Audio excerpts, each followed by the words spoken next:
तो आज हम लोग चर्चा करेंगे वेद के विषय में। वेद संस्कृत भाषा के विद धातु से लिया गया है, जिसका अर्थ है ज्ञान। अतः वेदों में ज्ञान का भंडार छिपा हुआ है।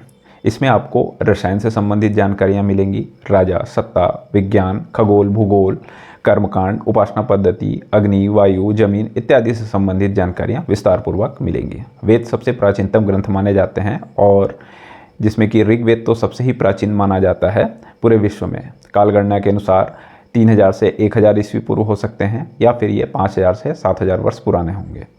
इसे अपौरुषेय माना गया है, जिसका अर्थ होता है कि यह मानव द्वारा निर्मित नहीं है, अपितु इसे भगवान ब्रह्मा ने 4 अलग अलग ऋषियों को सुनाया था। उन्होंने सुनकर के ज्ञान को संकलित किया, दिव्य अनुभूति जो प्राप्त की उसे मंत्र के रूप में संकलित किया, और वही फिर आपके वेद बने। चूँकि सुनकर लिखा गया, इसलिए इसे श्रुति भी कहते हैं। इसे लिपिबद्ध करने का काम किया था महर्षि व्यास ने, इसलिए उन्हें वेद व्यास की उपाधि दी गई। वेद 4 प्रकार के हैं, जो 4 ऋषियों से संबंधित हैं, जिन्हें ब्रह्मा जी ने ज्ञान दिया था। अग्नि ऋषि ने ऋग्वेद से संबंधित जानकारियां प्राप्त की, और उसके बाद उसी से संबंधित विस्तार पूर्वक उसका अवलोकन करते हुए ऋग्वेद का संकलन किया।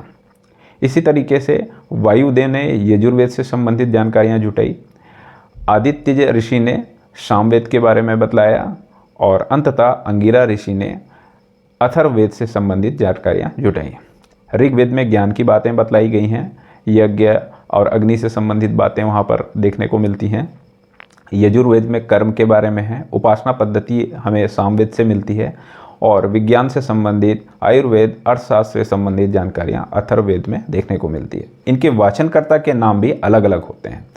ऋग्वेद को जो पढ़ने वाला या वाचनकर्ता होगा वो आपका होता कहलाएगा, उद्गाता कहें। तो ये जो वेद हैं, इनमें जो मंत्र लिखे गए हैं उन्हें छंदोबद्ध किया गया है, गद्य और पद्य के रूप में।